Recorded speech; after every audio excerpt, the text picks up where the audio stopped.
Welcome to the first panel discussion here at ATM for 2018, looking at future travel experiences. My name's Richard Dean, a journalist and broadcaster here.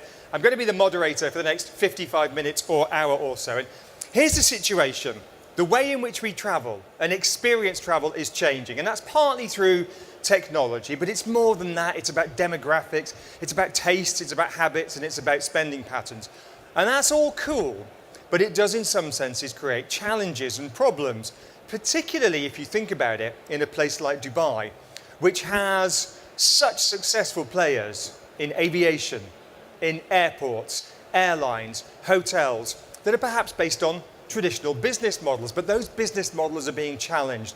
It reminds me of that great book by Marshall Goldsmith. Have you read it? What got you here won't get you there. So you have to change, and the question is, how do you change? How do you keep the good stuff and retain the principles that underpin that, while also evolving to take advantage of these new trends and these new technologies? The answers to those questions are not easy. Getting some answers to those questions are essentially the reason that we're here today, and we have got three fabulous people who are going to help us do that. We've got Christoph Muller of Emirates Group, Michael Ibbotson of Dubai Airports, and Haj Dhaliwal, and I'm going to introduce them each in turn now. First of all, from an airline, the Digital and Innovation Officer at Emirates. This is someone with an impeccable track record, particularly when it comes to change management. He was Group Chief Executive Officer of Malaysia Airlines, CEO of Aer Lingus, and many other senior positions as well. Please join me in welcoming Christoph Muller. Christoph, come and join us, please. It's great to have you here. Christoph is driving. Have a seat. Do we have names, or is it free seating? Yep. No, it's like Ryanair. It's free seating. The first on gets the best seat. Next up, we have someone who works at Dubai Airports, who's driving some of their digital transformation, the Executive Vice President for Infrastructure and Technology at Dubai Airports, previously held senior positions in his native United Kingdom, but also in Mumbai and also in Abu Dhabi. Please join me in welcoming Michael Ibbotson. Michael, great to have you here. Thanks very much indeed. We had Michael on our radio show on the Business Breakfast about a year ago now, is it, Michael? And it was one of the interviews that provoked the most questions, because the way that we travel is so important to us here in Dubai and this region. So looking forward to getting Michael's thoughts, which will have evolved over the past 12 months. And then someone who runs an organization that's building something called Hyperloop. Anyone heard of that? Of course you have. You'd have to be living on the moon not to have heard of Hyperloop over the past year or so. He's the managing director for Middle East and India field operations for Virgin Hyperloop One. And his background, obviously he hasn't got a 30-year track record working in Hyperloops, because no one has, not even Elon Musk. But he has got 34 years of civil engineering experience, much of it in transportation and rail. And in fact, before this, he worked at Parsons, the massive consultancy, running a number of projects, including rail projects here in the Middle East, and including the Etihad rail project in Abu Dhabi. Please join me in welcoming Haj Dhaliwal. Great to see you here, Haj. Have a seat, please. Thanks very much indeed. We'll be coming to you very shortly for questions. But first of all, Christoph, if I can turn to you. You've been with Emirates Group now, is it about 18 months or so? And it says on the Emirates, I'm going to read your job description to you. It says, Christoph, his priority is to harness, direct and lead our enterprise change management and group-wide transformation. And that is a big job for a company with about 100,000 employees. How are you approaching that? Yeah, we have chosen at the time to take the radical route. A lot of companies are going into digital transformation, but what they try to do is nothing more than digitalizing their existing business model. We have taken a different route. We have completely decomposed how we are working today and put it together in a completely different way. Because most airlines do not recognize that flying as such is not something people want. Yeah? Airline managers traditionally, people spend all their days browsing websites, buying airline seats. That's not the case. It's neither the case for hotel. What each and every consumer wants to have in the first place is an experience. A beach vacation with the family, to visit a soccer game. Some or business travel, some purpose of it. And that's the reason why you have to really approach the entire business model almost upside down. And we are currently working in 4 labs, really trying to build a completely new business model, largely based on artificial intelligence, with the target to really hyper-personalize the travel experience and to create an ecosystem which is around a marketplace where you can buy much more than an airline seat. And on the operational side, to automate as much as you can and to use modern technology like robotics, like biometrics, to facilitate our operation, to make it more punctual, to make it more reliable, and to make it more seamless. You mentioned this phrase in the green room, hyper-personalization. And I've heard personalization a lot in interviews, but not hyper-personalization. What's the difference, the critical difference between the two? What makes it hyper? Hyper makes it individual. It is really, there is nothing which is even similar to your personal experience. Compare that with a smartphone. You go into a shop and buy, let's say, an iPhone. I can guarantee you 24 hours after your purchase, there is not a single iPhone in the world like yours. It's a very individualized constellation of apps, of photos, of music. I can guarantee there is not a single iPhone in the world like the other one unless it's just still on the shelf. And that is basically the difference between hyper-personalization or personalization, which is getting close to your desires. Hyper-personalization matches your desires. Well, Michael, if I can turn to you. I mean, in some ways, you have a similar remit within Dubai Airport. Again, to quote your job description back at you, you're charged with making Dubai Airports an even more efficient and sustainable business through innovation, the smart application of technology, and the efficient operation of facilities. Again, for a big operation, that's massive. How do you approach that? So we've decided to approach this problem along the lines of how we share data, how we enable all the entities that work at the airport to do what Christoph was talking about, which is support and serve their customers as well as they possibly can.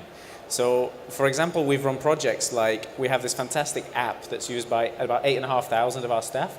Now, we only have 3,000 employees. So there's at least 5,500 people using it who aren't our employees. But they're employees of police and immigration and Emirates and Donata and Fly Dubai and all the other airlines as well. And we put that information in the palm of their hand so they can make the best decisions to drive the experience of the airport in the direction and the interests of the passengers. So we've set off on a mission to try and eliminate the queues. Now, we haven't quite succeeded yet. Many will have noticed that. But the average queue is half the length it was 2 years ago. But we're doing 14 million passengers more. So we are making really good progress on that front. And then on top of that, how to take it to the next step and take those queues out altogether. There's things that we can do with the way that we personalize the travel, the way that we use your travel documentation, your biometrics, to actually eliminate some of these steps in the airport. Eliminate immigration, eliminate some aspects of security which are just repetitive and that you as a passenger could pre-register for, pre-clear, and we could do some of that work and therefore make the airport a better experience, shorter time in the airport, and therefore boost the capacity, because if people aren't stood in queues, we can get them through faster. So it ultimately leads to a boost in capacity as well. And you're working on something called One ID with the guys at Donata, which is part of the Emirates group. How does that work? How is that going to make my life better? How is that going to make all of our lives better when we travel? So the concept behind One ID, and it's not just a local project, it's an international project. It has to be. Every journey, as Christoph explained, has a purpose and a reason, and it has an origin and a destination. And in our case in Dubai, it's a transfer point as well. It has a midpoint to the journey. So how do we get your information from the minute you book through the ticket with Emirates and pass that information, such as your biometrics, to all the agencies and entities that want and need that information to facilitate your journey? And that is really critical, because every time you turn up at security at an airport or immigration airport, it's like the first time they ever saw you. But you booked your ticket 3 or 4 months ago. So how come in that 3 or 4 months, people didn't figure out you were coming? And this happens at boarding, it happens at security, it happens at immigration. So if we can roll all of those steps into a global data sharing system that's secure and that manages your data in a way that you would want it managed, then we can eliminate lots of different checks. And we could really help Emirates and their operation at the same time. Michael, hello. I take it even further. I mean, we are now here in Dubai. Dubai is an ecosystem in its own right. And I can perfectly imagine that this sharing of information has an enormous value to the customer, because what we know as boarding pass from Emirates is not just the boarding pass for Emirates. It opens your hotel room, it gives you access to the water parks, it facilitates the payment in each and every restaurant you have. So it's basically an endless stream of ideas coming through. Everything from border patrol to ground transportation will be facilitated by one set of data. And that is new in the digital world. Sharing data is in the interest of the consumer, because the customer satisfaction will be so much higher and the experience will be very seamless. Yeah, and if we build this system and this model right, and that's why we're working with international organizations like IATA, if we build this right, it could do exactly what Christoph says. Hotels could opt in, theme parks could opt in, everybody could then, you plan your whole journey when you book your ticket, and this becomes your identity, becomes your access, becomes your ticket, becomes your boarding pass. And it could be totally transformational.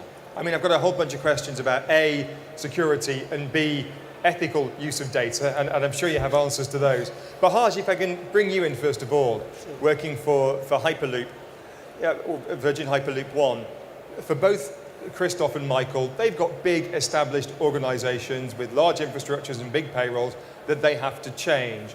You, however, start almost with a blank sheet of paper. How do you approach future travel experiences?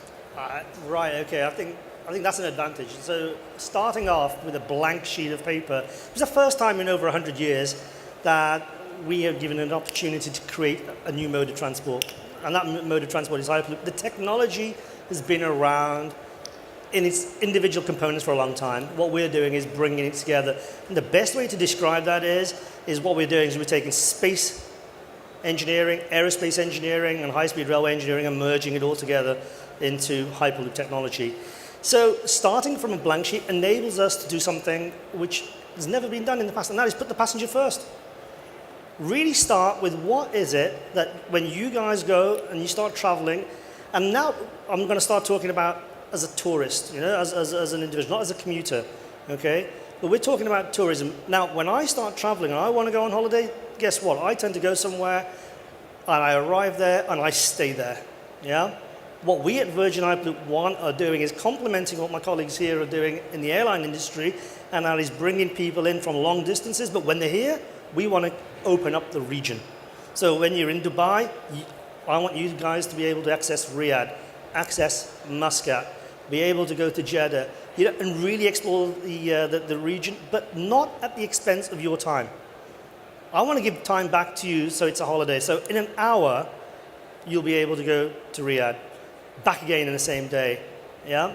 Imagine going to Muscat, which is stunning, totally different culture. Again, having that access. And that on-demand service, so you're not having to wait 3 hours, you're not having to book in advance, you can turn up and go. And some of the technologies that both Mike and Christoph have mentioned in terms of facial recognition, in terms of security, the fact that we're in a pod, which is in a tube, it's point to point.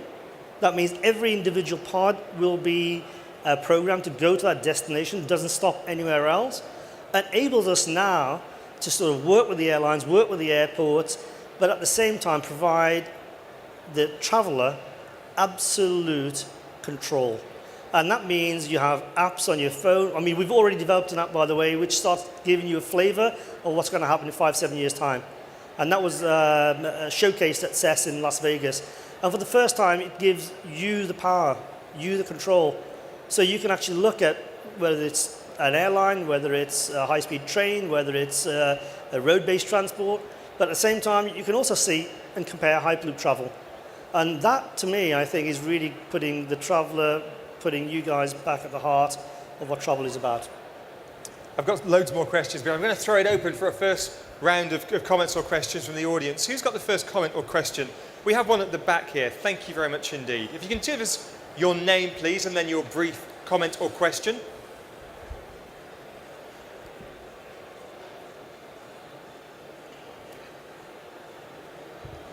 Richard, my name is Alvin. Your colleague Malcolm, he always says with the Hyperloop, it's difficult from point to point and how will it go with the stops.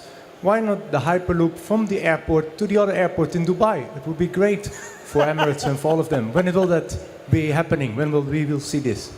Okay, shall I take that one? Yes, I think so. You're in the line of fire. You jump on that grenade. Yeah. All right. So we are actively looking at the applications of Hyperloop. I don't think that's probably not a mystery to people who are in Dubai. We've seen that RTA are studying it. We're also looking at it. So what would be the opportunity? I think you've got to look at Hyperloop. We said it's fantastic as a regional connectivity tool, potentially as a replacement for quite a lot of short-haul flying. Now, we do a mixture of short-haul and long-haul, but a lot of what comes through Dubai Airport today, DXB, is medium and long-haul. And I think it's going to increase our market size significantly. So we will be able to reach the Northern Emirates, other parts of the Middle East, in less than an hour to get to the airport. So having the airport as a key station on a system such as Hyperloop is absolutely essential. Now, one of the things that we've been looking at as well is, if you look at DXB today and DWC, the two airports in Dubai, one of the reasons that Emirates only operates out of DXB is because we have a minimum connect time of 1 hour. So that's, we want to make sure every passenger can get through the airport if they only have a 1 hour connection. Of course, everybody knows it's going to take you longer than that to drive down to DWC, and hence Emirates doesn't operate from there today. But what if we could support a minimum connect time of 1 hour and send the passengers between the airports? Of course, that becomes a much more realistic proposition to allow Emirates to grow significantly and change the economics of large airports and large hubs into a completely different model. The other thing that we could also do is put intermediate stations all over Dubai, which allows you to get into either airport in a very fast time from areas such as downtown, Burj Khalifa type areas. And that becomes a very interesting model as well for spreading the airport around the city. We talked about being able to skip parts of the process earlier. If you could check in and clear security and clear immigration at different parts of the city and then get in the Hyperloop and turn up at the airport, you wouldn't need a massive terminal building anymore. Because all of that processing could be done elsewhere, in which case we can get you closer to the gate. So your walking distances would reduce significantly. So there's huge amounts of potential if we can move people that fast, not just for people exploring the region, but for changing the business model of airports and airlines. And that's something we have to explore, because if we don't, other places will. And other cities in the world will be looking at this. Where I used to work in London, of course, they've got 3 big airports. They'd love to connect them up to allow transfers between them. So we need to study it and stay ahead of the market, and that's what we're doing. Colin McLaughlin of Dubai Duty Free will be having heart failure at the thought of people not spending 3 hours in a large building spending money on perfume and watches, but that's another issue. From your perspective, Haj, how would the physics or the engineering of linking DXB and DWC work? It's about, what, 50 kilometers? Yeah, I mean... But also the economics. Yeah. So from a connectivity perspective, I think what we're looking at is our sweet spot is about 50 kilometers up to about 800 kilometers. Going back to what Mike said about short haul, medium haul. Relatively, I think it's short haul. I think that sort of we overlap with. But 50k is about the minimum distances that we think that is the sweet spot to start with. So the distance between DWC and Maktoum Airport is about right for us to start on as a initial operation. I mean, that time difference between those two airports is round about 6-7 minutes. Yeah. Now the time that it takes you to transfer between two terminals is what it would take you to cover 50k. So going back to what Mike said, if you start looking at the whole aviation model and you start looking at a sort of cluster of regional airports, linking them together and making them one super airport is maximizing and sweating the asset much more effectively than building your way out of it. So, I mean, going back to the 3 airports in London, I mean, Heathrow is going to expand by another runway, but you've still got 3 airports, not including City Airport. If you could link the whole lot together in a very fast and efficient mode of transport, then that would really maximize what you've got until to a point when you need to invest capital, public expenditure. Going back to in terms of cost, I mean, Hyperloop is a light system. It's not heavy rail. Let's not get it confused with high-speed railways like HS2 or some of the Japanese routes. It's light. We're talking of a 3-meter diameter tube. The pods can be any size from 10, 12 people up to 50 people.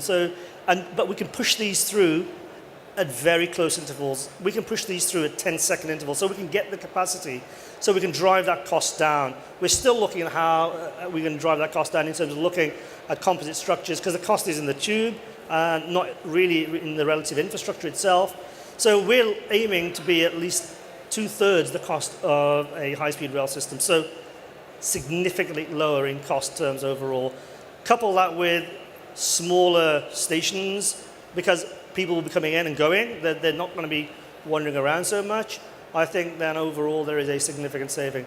And also things like land and stuff like that will come into play. So I think the cost of the Hyperloop, from our perspective, from a business model perspective, is kind of irrelevant. And I know that you might think that's crazy, I just said that. But if we can grow DWC one concourse at a time by connecting it to the rest of the city and to the DXB, the cost of opening DWC without all of the surface transport, so no more roads and railways, without having to put a huge terminal building and baggage system in at the start, the cost of opening DWC to support Emirates comes down by a huge amount, multiple factors. And that allows us to grow the operation of the aviation sector in Dubai significantly faster. And the question I have for Christoph, is would you consider operating from 2 airfields but 1 hub? Yeah, it's basically one airfield, different runways connected with the Hyperloop. And I mean, to just draw the picture a little bit larger, same goes for Sharjah, same goes for Abu Dhabi, because network planning has learned over the years that if you increase the number of travel options, combination of different flight numbers with different airlines, the entire region will grow over proportionally. So I think it is also a macroeconomical interest of the UAE as a whole to look into the technology. And as I mentioned, it really doesn't make sense if you can check in Ras Al Khaimah and enter the Hyperloop and you are faster in your departure gate than you travel today between Terminal C and Terminal A in Dubai. Well, what does prohibit us from offering that superior service to our consumer? Yeah, and also from our perspective, we talk about resilience, which is when we have fog or we have high winds, being able to land the aeroplanes at different airfields but still connect the passengers. We can offer a significantly more reliable service year-round as well, and I think that's another benefit that we would get from such a system. That was a very thorough answer to your question, sir. Thank you very much indeed. I'll take one more question from the floor, then I'll go back to my own questions. Yes, the gentleman at the back here. Thank you. Hi, my name is Joy from TTN.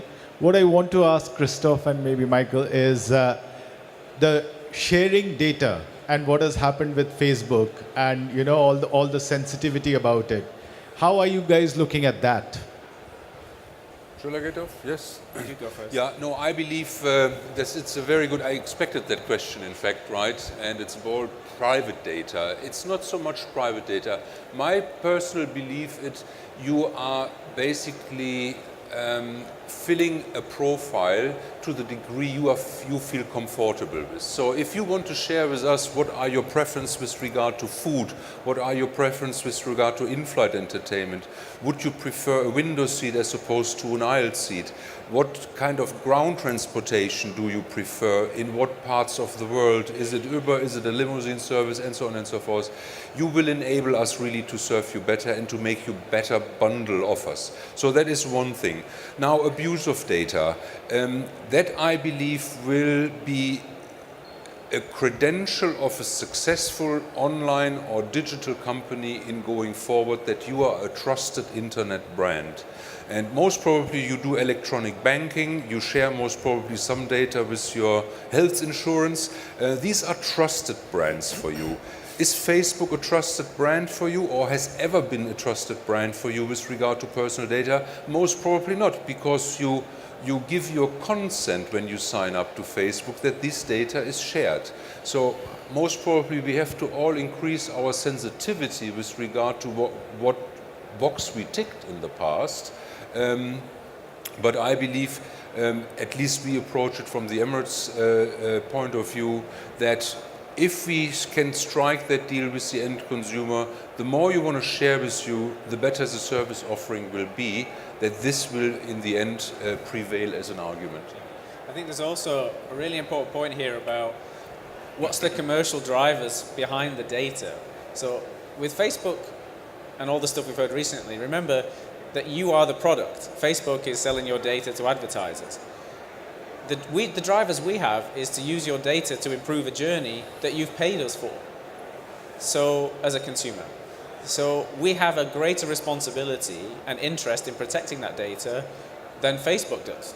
And I think those commercial drivers are really critical in how we need to understand that, and we have a responsibility in protecting that data and how we share it and how we use it.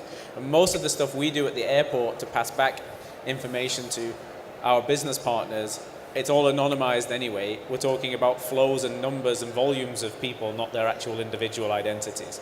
Obviously, when we get into One ID, that becomes a bit different, but that you're sharing that information between trusted parties you've paid for a service, as opposed to Facebook, where you are the product. I think that's very different. I'm wondering, to come back to the person who asked the question, are you satisfied with that answer? Yeah, fair enough. Well done. I just want to come in on that. Very quickly, Hodge. Just to finish off, I think there's been an over-reliance on that type of data for monetization purposes, and that's what Facebook was all about. Yeah, I think as we go forward, and I think what you guys are talking about now, and what we are looking at, is not to rely so much on it. I mean, it's there. Yeah, how we use it is very sensitive, and it's got to be done ethically. But there is a commercial, but over-reliance on it going forward is the key, I think, and not to over-rely is what I'm saying. Quick show of hands. Who here, would trust an airline or a service provider like an Emirates or a Dubai Airports, or when you get up and running with customers, Virgin Hyperloop One, who would consider them someone they would trust with their data? Raise your hands if you would trust them. Okay, that's pretty good. That's probably about 2/3 or so. Yeah. It's probably about as good as you're going to get. Let's talk about artificial intelligence, Christoph, because you said if we've settled the ethical issue for the sake of argument, you have the data, you use artificial intelligence, and to quote your phrase back at you, to anticipate future customer desires. Tell me how that works and how that's going to help you and how that's going to help us. Yeah. We are currently prototyping a completely new machine. We programmed in a first prototype, we loaded this with 80 different data sources, and it has enabled us to absolutely predict, in our example, what New Yorkers do when they travel to Cape Town. So we used a lot of publicly available data to find out what are the preferred hotels they go to, what are the restaurants, what do they purchase, what are the activities they prefer to do on day 1, number 2 and 3. And we took it as a given, and then we made the machine forget the last 3 months and reviewed the actual. And it's a very, very high probability that New Yorkers do certain things. I don't want to go into the detail, but to cut a long story short, if we can offer our customers flying from New York to Cape Town in this particular example, really the hotels which have shown the highest satisfaction rate for New Yorkers in Cape Town, we can improve our service. If we can recommend the restaurants they should go to or the activities they should book, that is basically where I think the experience again comes into play. That is one field for artificial intelligence. Another example from hundreds of examples we are currently prototyping is in the field of operation, where we basically load a computer machine with a lot of input data from the past, 10 years back, weather reports, certain patterns of travel in Europe, and the result is that we can predict punctuality much better. I'll give you an example. if the school vacation in the UK coincide with bad weather over Hungary and an air traffic control strike in France, that has happened maybe twice in the last 30 years, we can absolutely predict that every flight to Heathrow will be delayed. So we can basically inform our customers much earlier in advance of expected deviations to our operating plan. And you know what? You have that every day on your iPhone, this type of artificial intelligence. Who is using Waze, right?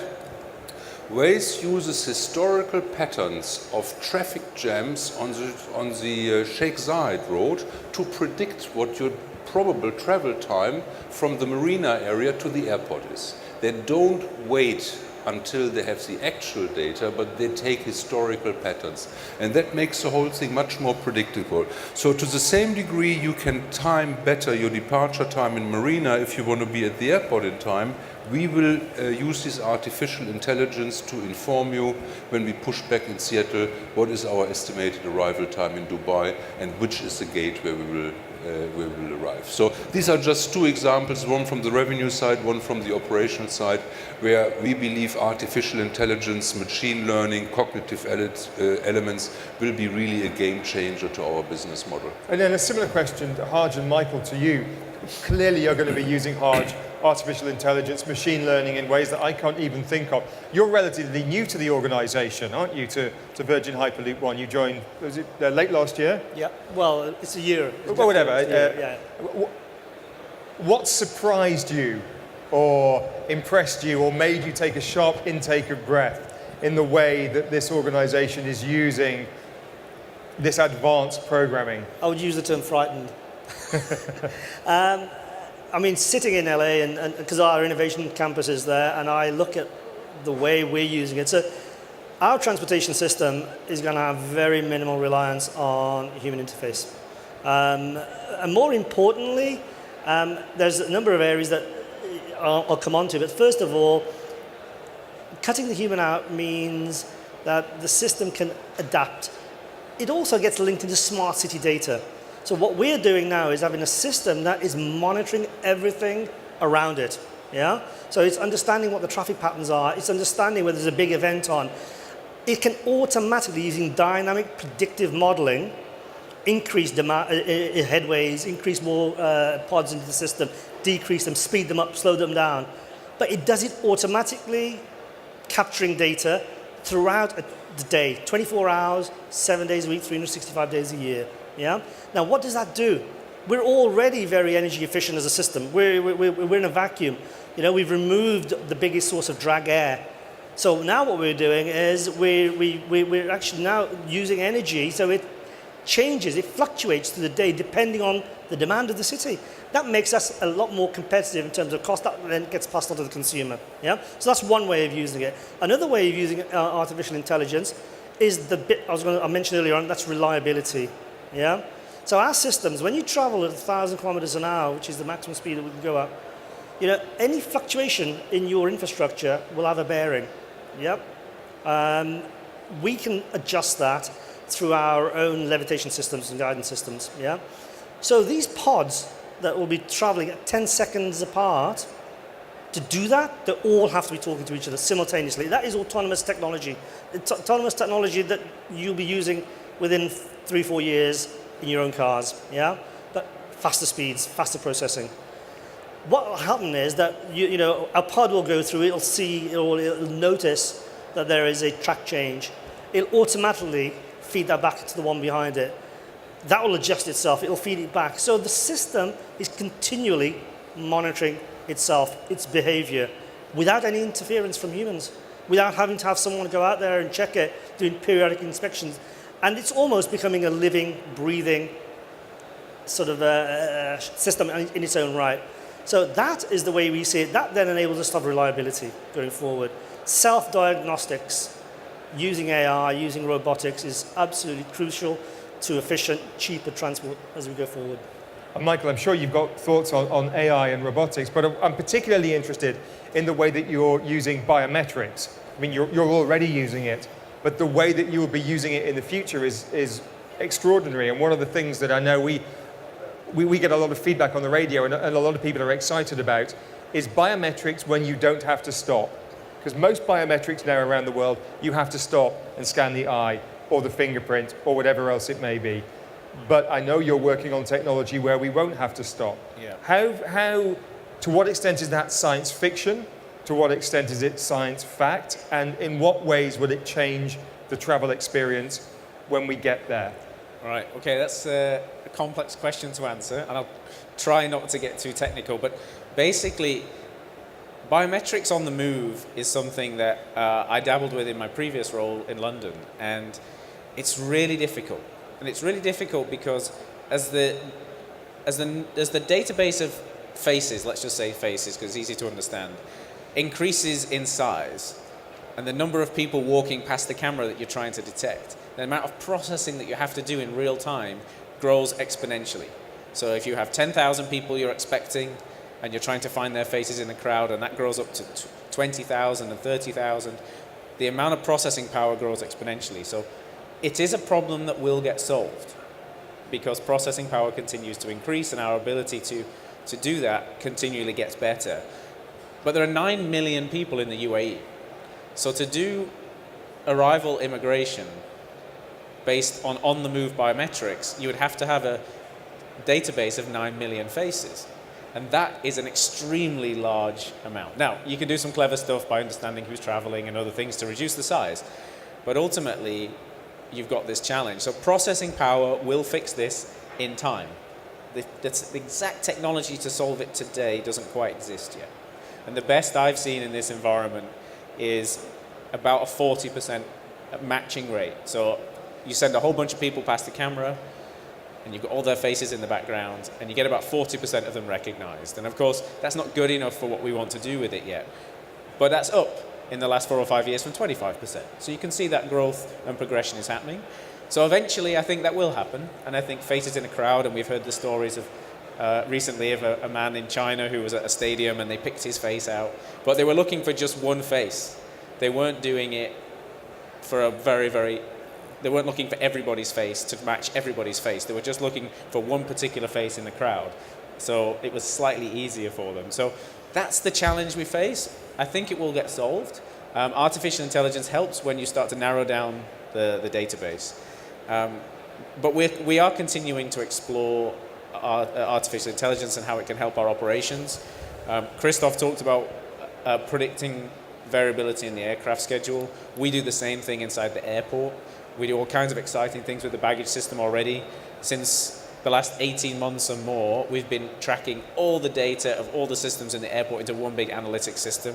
We've got about 12 to 13 billion data points in there now. And the analytics we can do on that is phenomenal.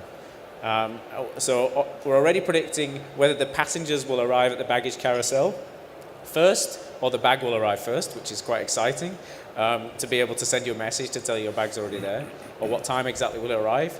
The baggage system itself, we've increased the capacity from 11,000 bags a year ago to 15,000 bags an hour, that is, today, just through improved analytics, improved understanding of the data, historical information, and then using artificial intelligence to plan and predict what will happen. And that's a 40% increase in the capacity of the baggage system without any physical changes. So if we can continue to do that, that's how we'll make Dubai Airport more efficient and more effective. Great, Christoph. Your thoughts on biometrics, the way that you're using them, the things that work really well, perhaps the things that are just hype? I personally predict that in that field we will have a lot of innovation, a lot of movement. We are just at the beginning. We all remember when we started paying the apps on our iPhones with our thumb, and it's wonderful. Now the new iPhone has face recognition. We have iris recognition in certain border patrols. What's the newest trend is the veins on the back of your hand, obviously, very individual. So you just swipe your hand through kind of a horseshoe-shaped type of thing, which is more hygienic than leaving a fingerprint behind. All that, I think, is moving very fast, and my prediction is it will take a long time before we have a final standard. But that should not prevent us to use every innovation to take the advantages from it and to make basically the user experience much better for our customers. And I have to say, once you have tried the payment solution with your thumb or that it recognizes your voice, you don't want to go back to the old system where you have to type in a 16-digit credit card number, an 8-digit expiry date, and a 3-digit back of the card number. You know, that's convenience, and I believe fasten your seatbelts, it will go faster, the speed of innovation will accelerate, and I believe it really doesn't matter which standard it is, it will be interchangeable, it will be mapped to your passport number ultimately, and then it will be upgraded, and what is maybe the fingerprint yesterday will be the iris tomorrow, and we don't know what it will be the day after tomorrow. And I think that from an airport's perspective, this investment in biometrics is high and expensive because there's a lot of physical infrastructure we have to put in, especially for the types we've been talking about where you have to stop. So we went to see Apple and we started to talk to them about this phone, obviously, because you can start to use this device as your identity token, similar in the way that you do Apple Pay, as Christoph just explained. We can remove the investment in biometrics from the airport and move it into the handheld by downloading our digital passports into here, making this the passport. When this device and this person are in the same place, in the same gate, they can pass through. There's a huge opportunity there to move the investment into the palm of your hand, which transforms the economics of bringing biometrics into the large-scale consumer environment. So it's going to be a really exciting space. We've got about 15 minutes left. We'll take some more questions. Yes, question here at the front, and then I'll get to you. Should we do... About a quarter of an hour left. Should we do these questions quite rapid fire? Loads of people have them. So, gents, if I can ask you to keep your answers quite concise from now on, and then we can get to everyone. Yes, please. Hello, I'm Soraya Ben Bada. I'm the marketing director at Jannah Hotels and Resorts. I would like to know if you are looking into starting to accept cryptocurrency as a method of payment, or is it something that is off the table for now? Thank you. I cannot answer that with yes or no. We are currently observing the space where this is going. I would say a couple of findings I can already share with you. All these loyalty programs, be it airlines, be it rental car companies, we all have them, would be a perfect test bed for blockchain solutions, because we could introduce basically a common denominator as a currency almost, where you can trade points from a rental car company you have collected there to redeem them against an airline ticket. These type of things. Will it be entirely crypto challenge based? That's another question. That is most probably a question which will our risk department in finance will deal with that, because the volatility we have observed, I believe, is not in the interest of the customer. If we force our customer to basically observe their mile account or their point account as careful as a financial investment, I believe it will cause them more worries than having basically their points secured. So that's basically the pros and cons. But yes, also technology will also have a huge effect on the area of frequent flyer or loyalty programs. Who here, just out of interest, show of hands, who here owns or would admit to owning some kind of cryptocurrency, like a Bitcoin or Ethereum or something? Okay, not too many. Thanks very much indeed. Gentleman towards the rear with the hat. Thank you, sir. Yeah, hi, good afternoon. My name is Imtiaz Muqbil from Travel Impact Newswire in Bangkok. I'd be very keen to know what you guys are doing to contribute to the environmental impact of intelligence. How is all this going to help reduce garbage consumption? Garbage disposal, waste and water and management, and just simply improving the carbon footprint on a passenger basis. I see millions of people moving. Thank you. Great question. Quickly, please, gents. Thank you.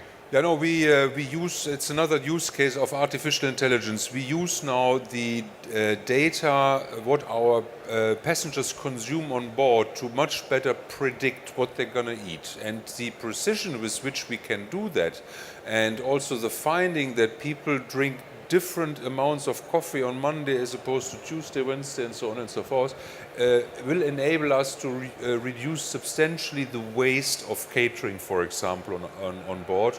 The previous example that we can predict exactly when an aircraft will be at the gate will allow us to save a lot of fuel both on the aircraft but also all ground handling vehicles will have less idle time. So the entire resource deployment will be optimized to the magnitude of 10-15%.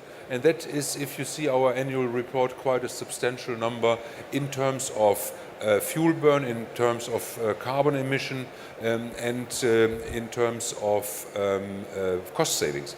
Quick word on this also from Michael and Harj. I think from my side, I think I mentioned earlier on how efficient our system is. Ultimately, what we would like to see and what our vision is, that we actually produce more energy through renewables like solar. So we actually contribute net positive back into the grid as opposed to taking out the grid. That's our ultimate ambition. And I think we can do it. We can do it with our technology. And the good news from the airport is that we're already on this. Some of that data I talked about earlier is about energy efficiency and energy savings. We started a program of work last year that by 2023 we're going to reduce our energy consumption by 20% regardless of passenger growth. And in 2017, for the first time ever, we reduced our energy consumption total, even though we processed 5, maybe 6 million more passengers. So the amount we're using per passenger is decreasing at an ever improving rate. So I think if we do achieve that 20% reduction in energy by 2023 is our target, and at the moment we think it's very, very achievable.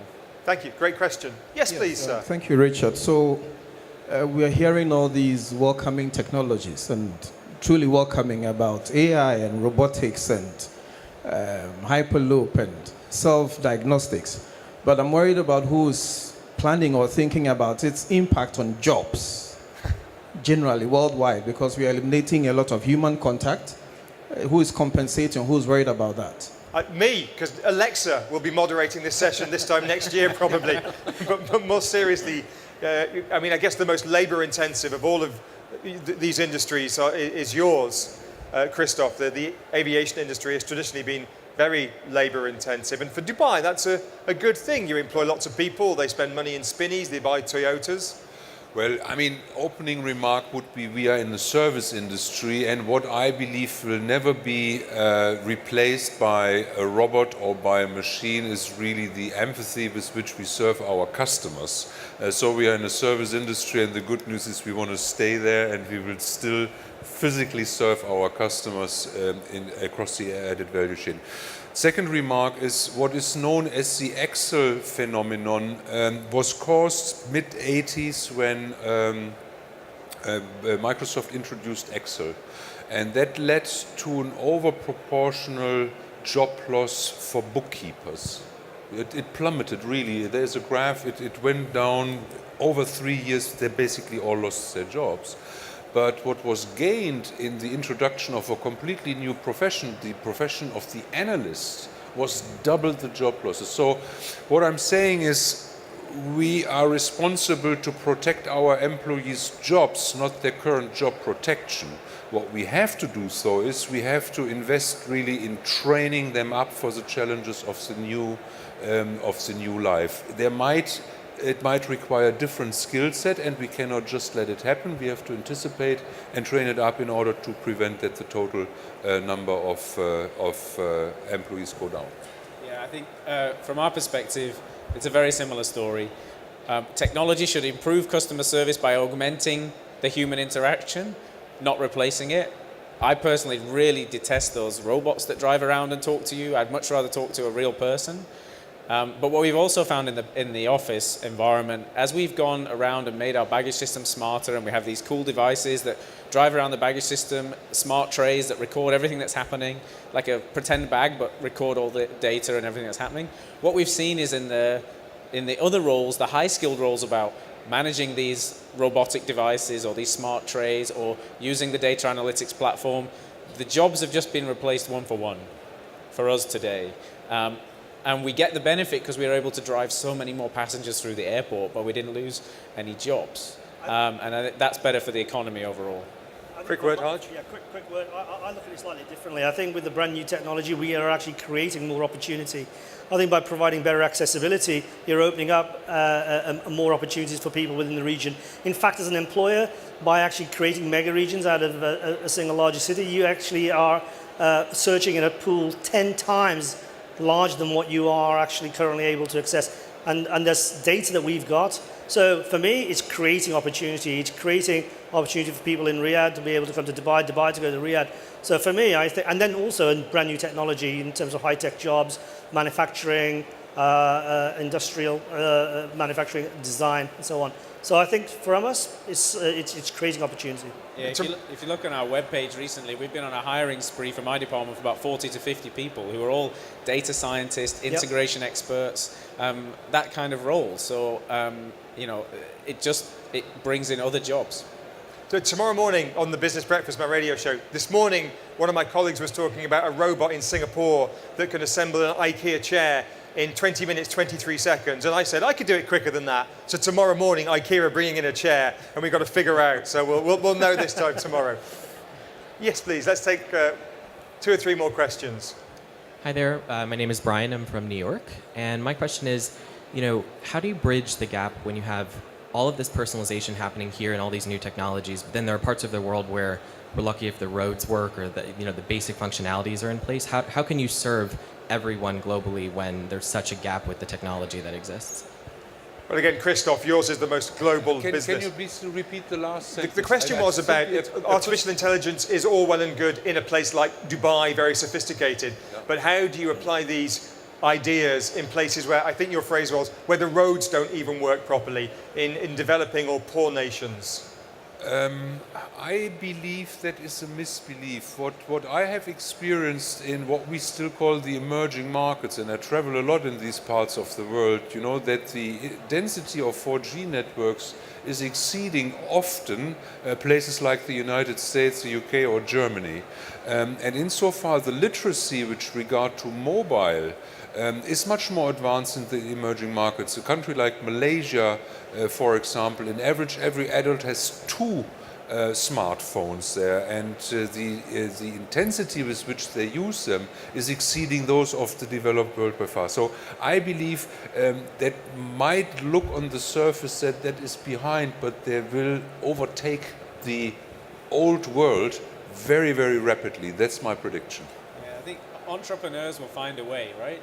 So in Africa, mobile payments were a reality way before Apple Pay worked in here and the United States, everything else. So I think it's just those other economies, they'll find a way to leverage the technology, and we see it happening. And Harj, I mean, I know you're doing a lot of work in India, and for all that we hear and talk so much about India as this wonderful booming economy and this emerging middle class, the reality is that large parts of India remain very poor, as the gentleman suggested. How does a technology like Hyperloop benefit not just rich middle class bankers in Mumbai wanting to get to their holiday homes in Pune or to go and see an Indian Premier League match, but the people who really matter? And that's a great question. But I think what we're doing is, first of all, serving a definite need between Mumbai and Pune. I mean, Mumbai is a 19 million city, Pune is 7 million, and that becomes a 26 million. Now, what that does in terms of generating jobs, economy growth, which then spins off into creating more opportunity for everybody at every level within society, and benefits overall. So that's, you know, by providing that catalyst, I think overall there is a trickle-down effect for everyone. I'm conscious of time. Is my colleague Lucy or Gemma, are they here? How are we for time? Are we okay for 1 or 2 more questions? 2 or 3 more questions? Brilliant, thank you. This is a great opportunity. Who's got the final 2 or 3 questions for our panelists today? I've got loads, but I'm prepared to give 2 or 3 more. Yes, please, right at the front. We had 2 questions here. I'll take them both at once, actually. There's the lady in the black right at the front, and then if we can go straight to the question from the lady here in the white, please. Thank you. Hi there, my name's Charlotte. I have a question about Hyperloop. How much would tickets cost? And would there be like coach, economy, first class, business? Are there any ideas how that would work? Thank you very much indeed. And the final question to this lady here, please. Hi, my name is Lais. I work for Kempinski Hotels. My question is mostly on the creative power. your companies are doing very exciting things. I think all our companies here want to be doing those exciting things. Would you say the creative power comes from technologies that are ready and they're applied to your business? They come from consultancy projects that you bring in and then develop for your business, or does it come from your own people? Great question. Let's start with Hyperloop pricing. Hyperloop pricing is a question we get asked a lot. First of all, I think in terms of cost of a ticket, we have to be competitive. In fact, there was a survey done on TravelZoo, and the single biggest sensitivity was around pricing in terms of mode choice, and it's always been the case. So for us, pricing ourselves out wouldn't do us any good at all in terms of trying to generate demand. However, there is a premium. There is a premium to your time, to my time, to everybody's time here. And when we started looking at India, and India is so price sensitive, yeah? When we started looking at India and we did the first economic models and runs between Mumbai and Pune, we were trying to compete with buses, yeah, and the train. And it was the state government that came back to us and said, no, increase your fares so that you're actually getting a premium, because you are now doing this journey in 25 minutes as opposed to 3 hours. And we know that you could even put whatever new mode of transport you put between those 2 points, it will work, yeah? So there is, we are commercial businesses. We have to be able to recover that over a relatively a reasonable amount of time. So, but at the same time, we need to make sure we don't cost everybody out of it. So it's very price sensitive. It'll be slightly above what I think normal modes will charge in that region. Going back to your question about whether it's going to be first class, second class, or whatever, well, it depends where you are in the world. I mean, here, if those of you who have the opportunity to go and see our prototype here in City Walk, there were 2 classes of travel in there. There was a standard class, and then there was a gold class. And I think that really depends on where you are. Whichever class you go on, I'll guarantee you it'll be fantastic. Thank you. And the question I thought was interesting, slightly more philosophical. Where's the creativity coming from? From within, from acquiring companies, from consultancies? Where are the ideas coming from, Christoph, in your organization?